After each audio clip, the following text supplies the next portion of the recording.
Okay, so our next exercise, partner raises the bridge, and I put a double toxal underneath his elbows.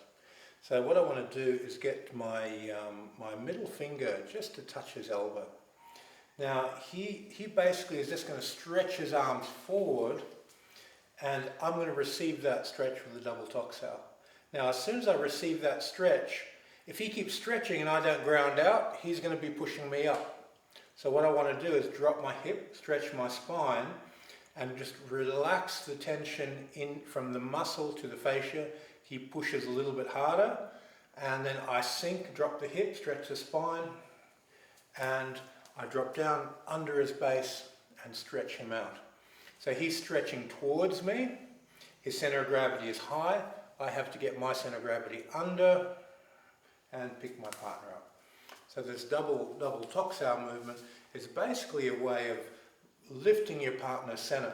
Now what I don't want to do is lift his weight. I don't want to take his body weight.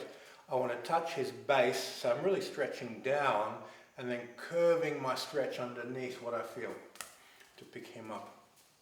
So this double toxal exercise, you start off with both hands, and then we'll just move to a single where you touch down and cut under. And the other arm and cut under. And this lifting action, it's more about me going down than me lifting. It's all my body sinks to create rising, and this sinking within my body to create rising as my partner. This is the fabric of toxal. Once you've got that, then incorporate it into all the different shapes. So you take the feeling of toxal in your paxar hand and then rise and lift the energy up. You can do it in your bongsao, every shape that you have, do the feeling of toxal. Stretching, sinking under to create rising in your partner. Okay, thank you. See you on the next video.